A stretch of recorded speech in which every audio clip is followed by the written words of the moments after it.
Assalamualaikum warahmatullahi wabarakatuh. Kami dari kelompok 7 akan mempresentasikan jurnal kami yang berjudul Ekspansi Minyak Kelapa Sawit, Pengumpulan Tanah sebagai Akumulasi oleh Penghapusan.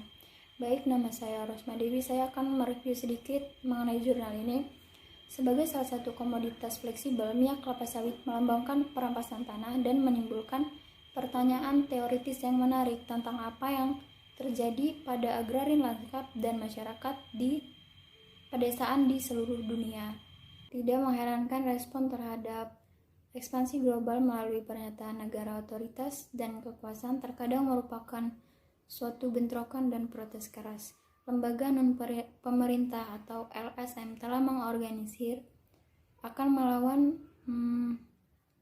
pelanggaran hak asasi manusia serta deforestasi dan hilangnya habitat khususnya untuk orang hutan. Perluasan perkebunan kelapa sawit di Indonesia merupakan suatu proses akumulasi oleh perampasan yang mengacu pada proses di mana alat produksi untuk tujuan akumulasi tersebut diperoleh melalui paksaan ekstra ekonomi atau cara non-pasar.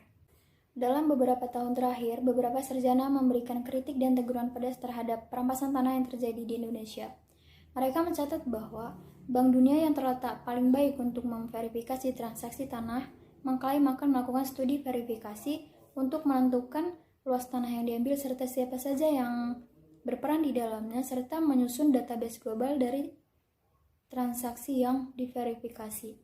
Perluasan perkebunan kelapa sawit di Indonesia merupakan suatu proses akumulasi oleh perampasan yang mengacu pada proses di mana alat untuk tujuan akumulasi tersebut diperoleh melalui paksaan ekstra ekonomi atau cara non-pasar. Perampasan terjadi melalui hukum dan cara di luar hukum dan dipelopori oleh sebagian besar perusahaan domestik di Indonesia serta perusahaan yang berbasis di Singapura dan Malaysia. Dalam beberapa tahun terakhir, beberapa sarjana mengkritik perampasan tanah.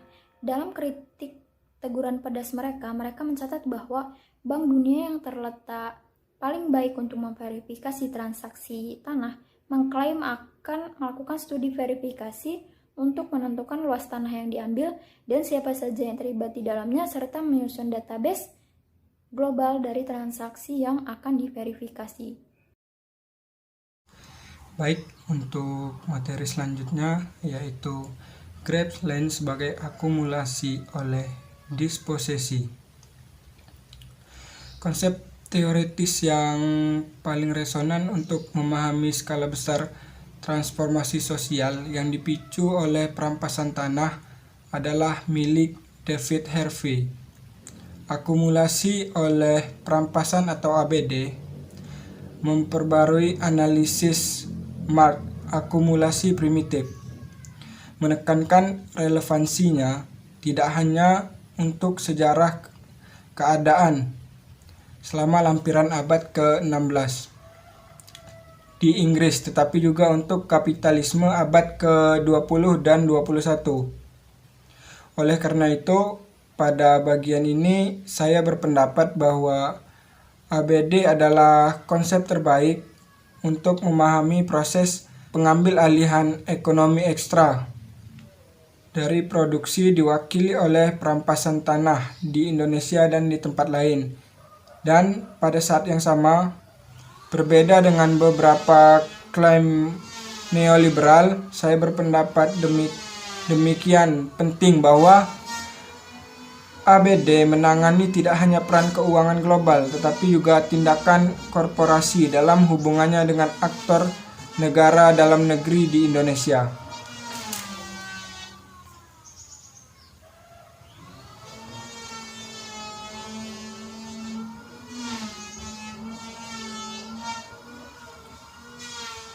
Marx dalam Kapital memeriksa akumulasi primitif.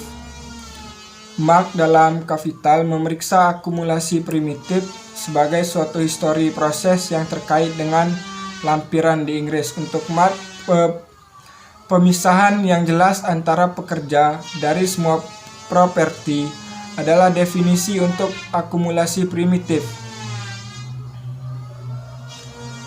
Banyak sarjana berpendapat bahwa akumulasi primitif tersebut terus diperlukan untuk modal akumulasi. Kapitalis baru-baru ini terpaksa mengambil alih atau menghapus dan menilai kembali aset yang sudah dikomersialkan. Yang penting untuk dicatat di sini adalah neolinearitas dan proses non-teleologis ABD, memahami komplikasinya. Dan revolusi aset memungkinkan kita untuk mempertimbangkan cara-cara yang periferal secara episodik, tetapi tidak secara konstan diartikulasikan ke dalam rangkaian modal melalui rantai komoditas global.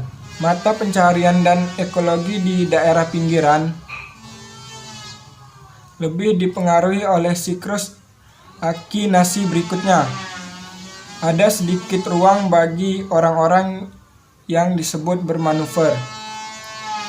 Seperti Harvey berpendapat, penting untuk menempatkan ABD di dalam krisis global kapitalisme dan kebangkitan neoliberalisme sejak tahun 1970-an. Harvey melihat ABD sebagai resolusi untuk krisis ganda yang ditandai Marx. Keduanya kurang konsumsi adalah alat untuk memungkinkan peningkatan konsumsi.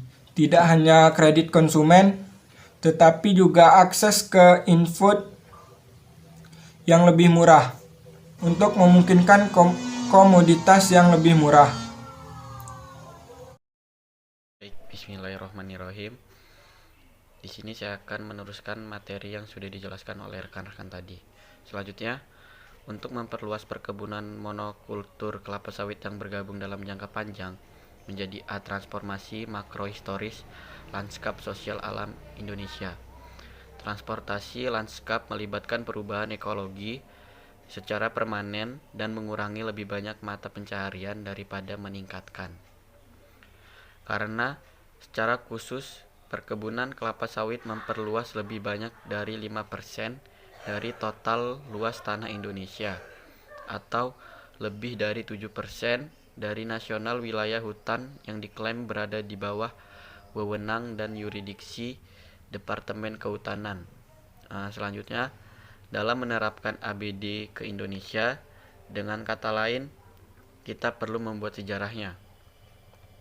Secara khusus, ini berguna menganggap ABD setidaknya terjadi dalam 3 periode, yaitu periode yang pertama adalah periode perampasan tanah asli, yang kedua periode pasca kemerdekaan, dan yang ketiga periode ekspansi neoliberal pasca 1998. ABD memberikan wawasan tentang perubahan ekologi dunia yang ditempa oleh ekspansi kapitalisme.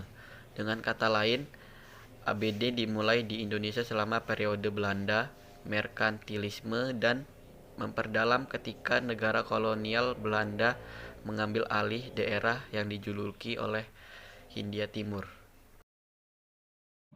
Baik, nama saya Yulia Triostari. Saya akan melanjutkan materi seperti yang sudah disampaikan oleh teman-teman tadi, yaitu terkait dengan apropriasi otoriter pasca kemerdekaan. Setelah mendeklarasikan kemerdekaannya pada tahun 1945, Indonesia mengalami reformasi pertanahan.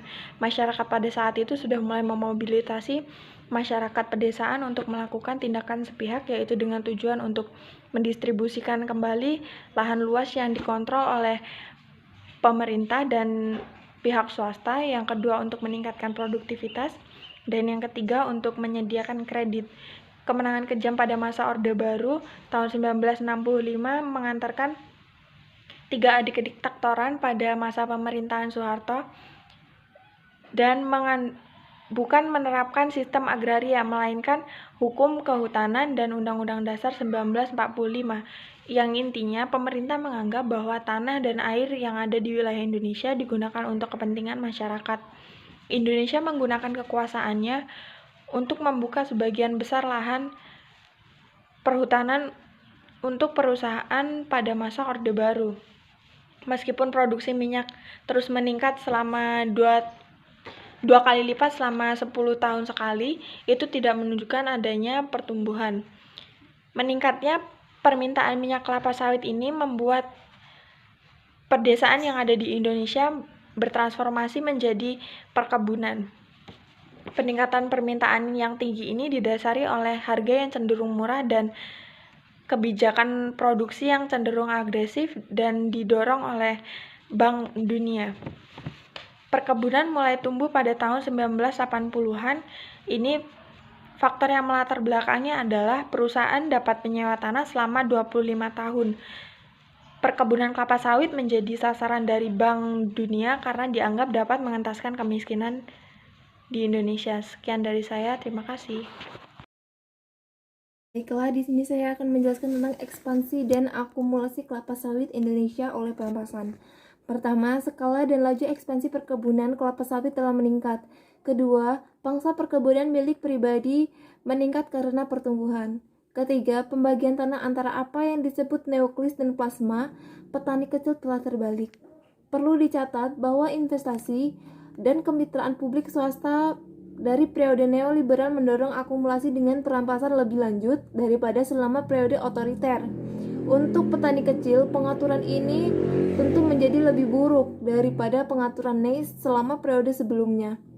Bisa dibilang ada minat para development yang lebih intens dalam pengentasan kemiskinan melalui produksi permanen di darat dengan jaminan kepemilikan.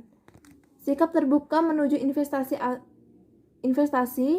pada periode neoliberal disertai dengan skema yang baru yaitu kemitraan.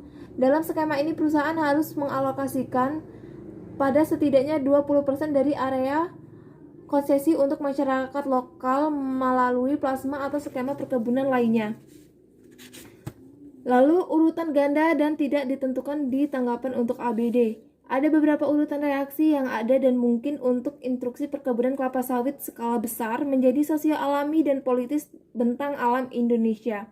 ABD dengan kata lain tidak menghalangi beberapa orang miskin dan realistis, aktor tak belum lagi elit lokal mendapatkan juga. Memeriksa variasi melalui lensa ABD, kita perlu melihat bagaimana proses ini terungkap dalam periode waktu yang lebih lama dan skala besar. Keterlibatan mengacu cara peluang pasar yang dibawa perusahaan kapitalis ke tempat seperti Indonesia mengharuskan perusahaan untuk melihat secara langsung dengan orang-orang lokal di bidang produksi. Itu saja yang dapat saya jelaskan. Materi dilanjutkan oleh Zeki. Baik, untuk selanjutnya yaitu ada dua kasus yang mengungkapkan dilema otoritas pusat yang berusaha untuk mempertahankan dan membangun kembali otoritas dalam sistem yang tidak lagi terpusat dan otoriter. Dalam hal ini, kasus pertama yaitu ada 5 pimpinan daerah dan 1 bisnis daerah yang mempertanyakan apakah Kementerian Kehutanan memiliki kewenangan untuk mencegah izin lokal mereka. Dan dalam kasus ini, tuntutan mereka diamini oleh Mahkamah Konstitusi yang akhirnya menyebabkan kewenangan pemerintah pusat dalam hal ini Kementerian Kehutanan dikurangi dan memberikan kewenangan yang lebih besar kepada pemerintah daerah atau kepala daerah dalam memberikan perizinan.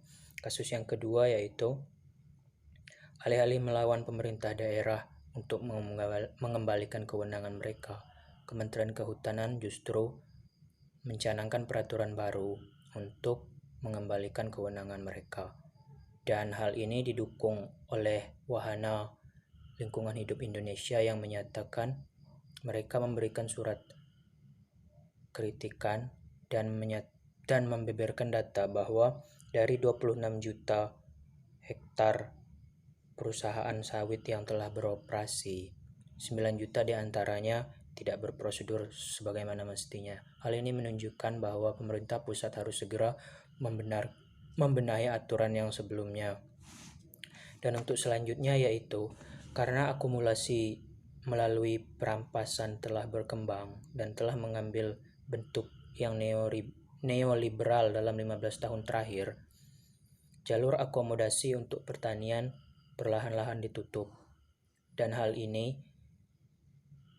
membawa manfaat yang sangat kecil bagi masyarakat atau petani kecil. Memang sebelumnya produsen sawit besar menjanjikan manfaat bagi para petani kecil. Namun seiring berjalannya waktu, produsen sawit hanya membawa manfaat kecil untuk masyarakat. Dan untuk perusahaan pribadi yang mengalami booming, namun tidak sama halnya dengan perusahaan milik negara yang tidak mengalami pertumbuhan, dan masyarakat yang hanya mendapat manfaat kecil. Mungkin demikian saja yang bisa saya sampaikan. Saya ucapkan terima kasih.